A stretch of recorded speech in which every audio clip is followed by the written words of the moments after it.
बस कोशिश कर रहा था क्योंकि बाकी सब तो खड़े हुए थे। अब उस लड़की को भी गुस्सा आ रहा था, शू को और पॉइंट मिल रहे थे। वैसे इसके बाद अब वो अपनी क्लास में आता है जहाँ पर उसे पता चलता है कि उन सभी का ब्लड टेस्ट होने वाला है। अभी उन्हें रीजन नहीं बताया था कि ये क्यों हो रहा है, पर ये कहा जाता है कि सबको ये ब्लड टेस्ट करवाना कंपलसरी है। अब शू भी वो करवा कर वापस अपने घर लौटता है। रास्ते में वो उसी घर के बाहर रुका था जहाँ पर उसकी आंटी रहती है। ये वही है जिनके पास शू की मदर ने शू को छोड़ा था। वैसे अब शू खुद का खर्चा उठा सकता है, इस वजह से वो उनसे अलग रह रहा है। यहाँ पर वो उस लड़के से मिलता है जिस लड़के को उसने उस फेस्टिवल के दौरान देखा था, पर शू ने तब भी उससे इग्नोर किया था। और यहाँ पर जब वो लड़का शू को हेलो कह रहा था, तब शू फिर से उसे इग्नोर कर और पॉइंट कमा लेता है। वैसे अब जब वो घर आता है तो उसे पता चलता है कि लू शियाओ की हालत अब और भी ज्यादा खराब है। उसे सच में बहुत ही ज्यादा सर्दी हुई है। शू अपने कमरे में वापस लौटकर कोशिश करता है कि वो कोई हीलिंग फ्रूट कलेक्ट कर सके जिससे कि उसकी सिस्टर की हेल्प हो। वो बहुत ही गैम्बल करता है और पहले तो उसे कोई फायदा नहीं हो रहा था, लेकिन बहुत ही ज्यादा पॉइंट बर्बाद करने के बाद फाइनली उसे कुछ फ्रूट मिल जाते हैं। अब वो आता है लू शियाओ के पास और उसे एक फ्रूट देकर कहता है कि इसे खाकर देखो। अब जब लू शियाओ उसे खाती है तो वो देखती है कि वो अच्छा महसूस कर रही है और उसकी तबीयत भी धीरे धीरे ठीक हो रही है। ये चीज देखकर वो शॉक थी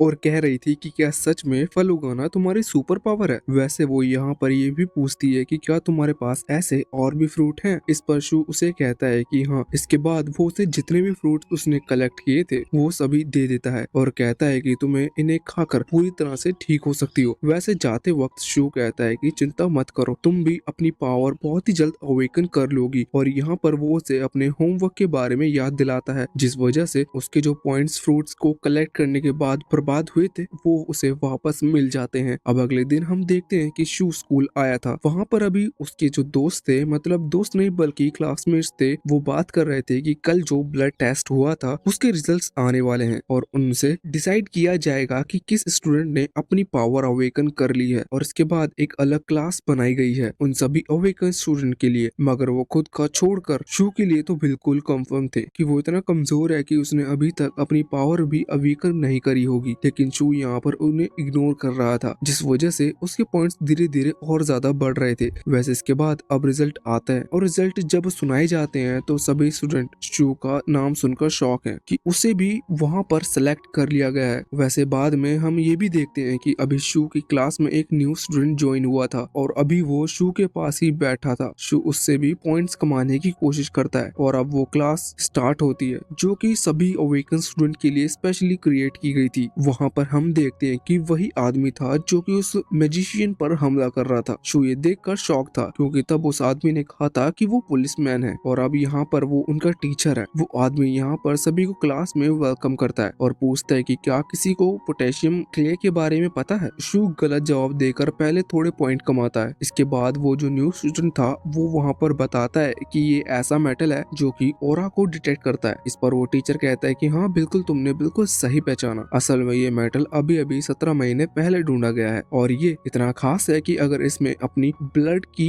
ड्रॉप डाल दें तो ये बता देगा कि आप किस रैंक पर हैं। वो लोग मेहनत कर अपने रैंक को ज्यादा बढ़ा सकते हैं। वैसे इसके बाद अब जब क्लास खत्म होती है तो उन सभी को उनकी रैंक बताई जाती है। हमें पता चलता है कि शू अभी सिर्फ F रैंक पर है और जब ये बात बाकी सारे स्टूडेंट को पता लगती है तो वो शू पर हंसने लगे थे। हम देखते हैं कि यहाँ पर अभी जो नया लड़का था वो शू के साथ ही घूम रहा था और वो शू पर बिल्कुल नहीं हंस रहा था। वो शू से पूछता है कि आखिर ये लोग तुम्हारी इंसल्ट कर रहे हैं, क्या तुम्हें इन चीज से कोई फर्क नहीं पड़ता। इस पर शू कहता है कि नहीं, मैं इनकी बात सुनता नहीं। लेकिन बाद में फिर शू अपने फोन से उन सभी स्टूडेंट को मैसेज भेजता है जिसमें वो उनके बारे में बुरा बुरा लिखता है। इस वजह से उनको गुस्सा आ रहा था और शू को पॉइंट्स मिल रहे थे। अब शू वापस से अपनी घर पर लौट आया था। वो यहाँ पर बहुत सारे फ्रूट्स खा रहा था क्योंकि उसे अपना रिजल्ट सही करना था। असल में वो F रैंक पर है, लेकिन उसने जितने भी फ्रूट्स हैं उनको खाना छोड़ दिया था जिससे कि उसकी रैंक सबसे कम रहे। लेकिन अब वो एक साथ फ्रूट खा रहा था जिससे कि जो रिजल्ट है उसे कई गुना ज्यादा उसकी रैंक बढ़ा जाए। और फ्रूट्स खाते खाते वो देखता है कि जो लॉटरी में जो फ्रूट्स मिल रहे थे वहां से उनका स्लॉट चेंज हो चुका है। इसका मतलब अब वो स्पिन कर और ज्यादा फ्रूट नहीं कमा सकता। बस एक अच्छी चीज ये थी कि क्या अब वो 1000 पॉइंट में दूसरी जगह से उन फ्रूट्स को खरीद सकता था। वैसे अब वो देखता है कि वहाँ जो स्पिन व्हील था उसके अंदर प्राइस चेंज हो चुके थे। वहाँ पर अभी भी कई नई चीजें आ गई थी और शू जब स्पिन करता है तो उसे वहाँ पर टूफू नाम की एक डिश मिलती है। वैसे सिल्वर चाहती थी कि वो पेन केसेस मंगाए। इसलिए शू बार बार स्पिन करता जा रहा था, पर हर बार उसे टूफू ही मिल रहा था। लेकिन लास्ट में उसे कुछ अजीब सी चीज मिलती है जिसके अंदर से एक एनर्जी निकलती है जो कि लू शियाओ के माइंड के अंदर चली जाती है। और फिर हम उसके स्टार सिस्टम को देखते हैं। इसका मतलब उसने भी अभी अपने सुपर नेचुरल पावर को अवेकन कर लिया है, पर अभी हमें उसकी पावर नहीं बताई जाती क्योंकि वो अभी बहुत ही ज्यादा कम रैंक पर है। इस वजह से उसे खुद भी अपनी पावर नहीं पता थी। अब शू वापस अपने कमरे में आ गया था और सोते वक्त वो सोच रहा था कि उसने इतनी ज्यादा स्पिन कर कर बहुत सारे टूफू जमा कर लिए हैं, इसका वो क्या करे। लेकिन फिर उसे आइडिया आता है कि इसे वो कल के दिन सेल कर सकता है और पैसे भी कमा सकता है। और उसके बाद अब वो सो गया था। अगले दिन वो सुबह ही मार्केट पहुंच जाता है और वहां पर उसे सेल करता है।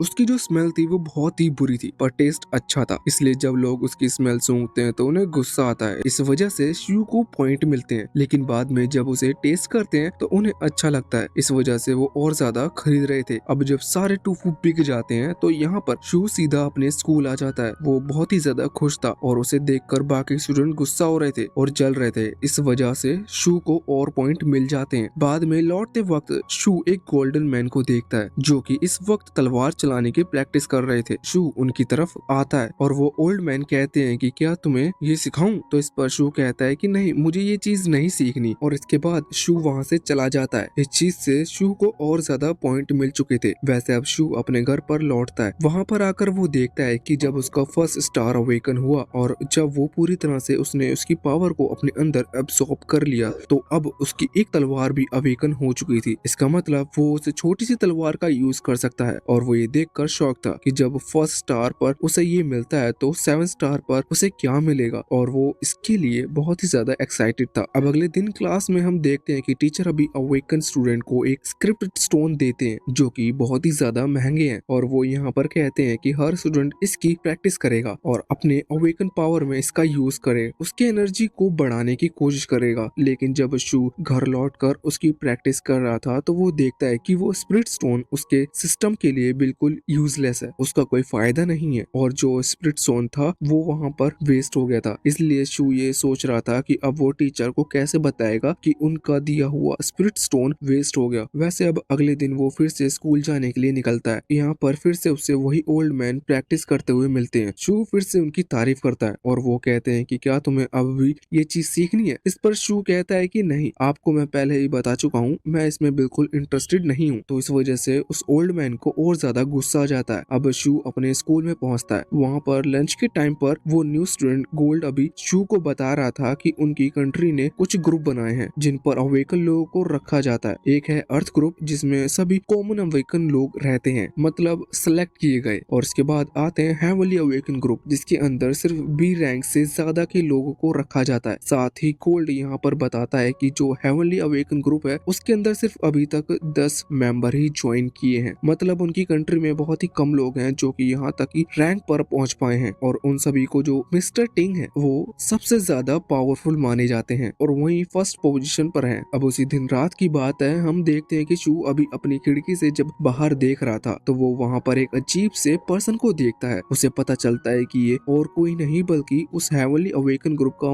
मास्टर टिंग है। और ये सभी उसी ओल्ड मैन के पास आए थे जिसे शू रोज चिढ़ाता है और कहता है कि उनकी तलवारबाजी बहुत अच्छी है। हम देखते हैं कि अभी मिस्टर टैंग यहाँ पर ओल्ड मैन से कह रहे थे कि उन्हें अपने ग्रुप में एक और मेंबर चाहिए, इसलिए वो यहाँ पर ओल्ड मैन से रिक्वेस्ट करने आए थे कि क्या वो अब उनका हेवनली अवेकन ग्रुप ज्वाइन कर सकते हैं। पर ओल्ड मैन इस पर साफ साफ मना कर देते हैं और कहते हैं कि नहीं, मुझे इस चीज में कोई इंटरेस्ट नहीं है और अब मैं अपने लाइफ का कुछ आखिरी टाइम ऐसे ही ज्वाइन करते हुए बिताना चाहता हूँ। कि हम कई सारे रूइंस पर काम कर रहे हैं। यहाँ पर उसके रूइंस का मतलब था वो डायगोन टाइप की जगह जहाँ पर उन्हें रेयर ट्रेजर मिलते हैं, मगर इस बार भी ओल्ड मैन मना कर देते हैं। और इसके बाद अब मिस्टर टैंक को वहाँ से जाना पड़ता है। शू ये सब देख रहा था और सोच रहा था कि असल में ये जो ओल्ड मैन है वो बहुत ही ज्यादा ताकतवर है, जितना उसने सोचा था उससे कई गुना ज्यादा ताकतवर। इसलिए वो फैसला करता है कि उसे इनसे ट्रेनिंग लेनी होगी। अगले दिन वो सुबह ही पहुंच जाता है ओल्ड मैन के पास। वो फिर से उनकी तारीफ करता है और कहता है कि क्या आप मुझे ये तलवार सिखाना चला सकते हो? ओल्ड मैन ये सुनकर बहुत ही ज्यादा खुश थे, मगर शू कहता है कि देखिए, मैं आपसे सीख रहा हूँ मगर आपको मेरी एक हेल्प करनी होगी। ओल्ड मैन के पास कुछ काम नहीं था, वो तुरंत ही हाँ कर देते हैं कि हाँ मांगो, क्या मदद चाहिए। शू कहता है कि मैं स्कूल जाता हूँ या फिर कुछ भी सामान बेचता हूँ, उतने टाइम आपको मेरी सिस्टर का ख्याल रखना होगा। और अब वहाँ पर लू शाओ भी आ जाती है। इसके बाद वो ओल्ड मैन से कहता है कि आपको बस इसकी पढ़ाई का होमवर्क का ख्याल रखना होगा, बाकी काम ये खुद कर लेती है। इस चीज पर लू शाओ भी बहुत ज्यादा एंग्री थी और ओल्ड मैन भी, लेकिन फिर वो बाद में मान भी गए थे। इसके बाद हम देखते हैं कि शू अभी स्कूल में था और उसका जो न्यू दोस्त था, यानी कि वो न्यू स्टूडेंट, वो उसे अभी एक वीडियो दिखा रहा था जिसमें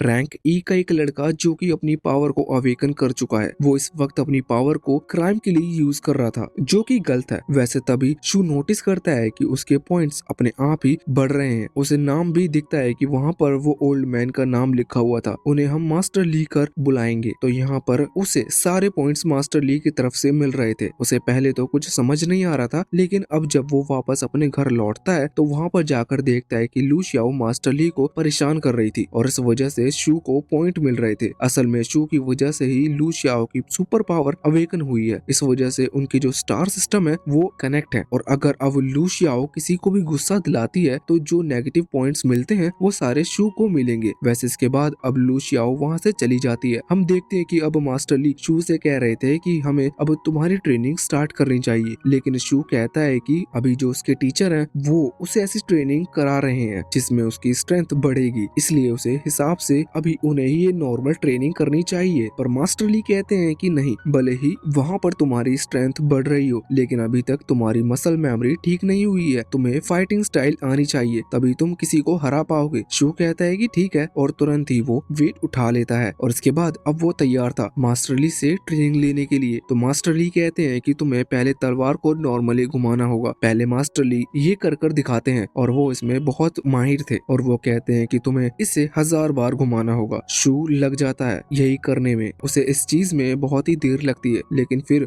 1000 तक पहुंचने पर उसकी स्पीड और रिफ्लेक्स बहुत ही तेज हो चुके थे। अब वो कुछ देर के लिए रुकता है। यहाँ पर मास्टर ली उससे पूछ रहे थे कि तुम्हारे लिए पावर का क्या मतलब है। तो शू कहता है कि पावर वही है जब कोई व्यक्ति किसी भी रूल को तोड़ दे और कोई भी उससे कुछ ना कह पाए। मास्टर ली कहते हैं कि हाँ, एक तरह से तुम सही कह रहे हो, मगर ये बात अभी सही है कि अगर तुम्हारे पास इतनी पावर आती है तो उसके साथ तुम्हारे ऊपर कई सारी रिस्पॉन्सिबिलिटी भी आएंगी, इसलिए अपनी पावर के आने के बाद भी तुम्हें इस चीज को नहीं भुलाना है कि तुम्हें सबकी रक्षा करनी होगी। पर शू इस पर कहता है कि नहीं, मैं बाकी सबकी चिंता क्यों करूं, मुझे सिर्फ लू शाओ की चिंता है। और वैसे ये बात सिर्फ मैं नहीं जानता कि हम दोनों ने इस तरह से टाइम गुजारा है, बाकी लोगों ने कभी हमारी मदद नहीं की। मास्टर ली हंस रहे थे और मन में सोच रहे थे कि सच में इसे बहुत मुश्किल होगा समझने में कि इसके पास क्या पावर है और इसका यूज वो कैसे करेगा। अब अगले दिन का सीन देखते हैं। हम यहाँ पर देखते हैं कि शू अभी स्कूल गया था और मास्टर ली लू शाओ को कुछ पढ़ा रहे थे। लू शाओ आज अच्छे मूड में थी, इसलिए उन्हें परेशान नहीं कर रही थी। तभी वहाँ पर एक लड़का आता है। इस लड़के का नाम यूजिन है और असल में ये हेवनली अवेकन ग्रुप का मेंबर है। और जैसे ही यहाँ पर आता है तो मास्टर ली इसे हेलो कहते हैं और वो लू शाओ से भी इसे हेलो कहने को कहते हैं, लेकिन लू शाओ उसे हेलो नहीं कह रही थी। ये चीज देखकर यूजिन थोड़ा सा गुस्सा था, मगर वो कुछ कह नहीं रहा था। मगर इसी चीज में जो पॉइंट थे वो सीधा शू को मिलते हैं। शू देखता है कि उसे यूजिन की तरफ से पॉइंट मिले हैं। वो तुरंत ही समझ गया था कि यूजिन कौन है, क्योंकि उसे पहले से इसके बारे में पता था। वो तुरंत वहाँ से भागकर यहाँ आता है और यहाँ पर आकर वो देखता है कि मास्टर ली और यूजिन बात कर रहे हैं। यूजिन अभी मास्टर ली से कहने के लिए आया था कि हेवनली रूइंस ओपन होने वाला है, अगर आप हमारी मदद नहीं कर रहे हो तो कोशिश करना कि आप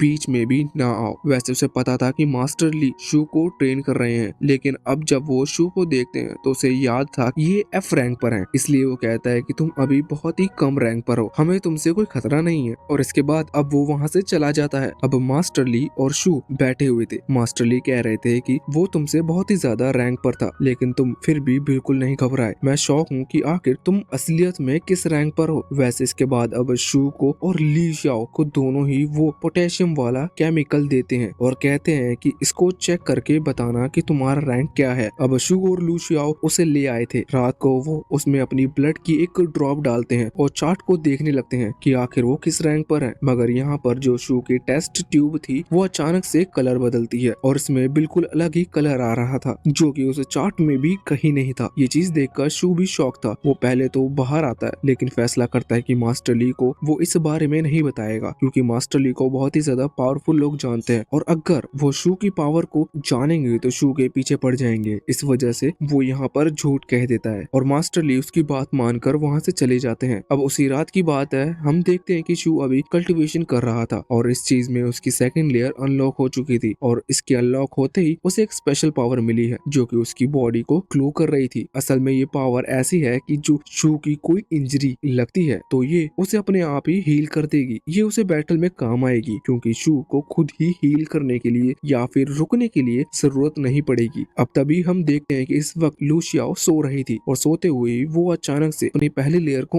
अनलॉक कर लेती है।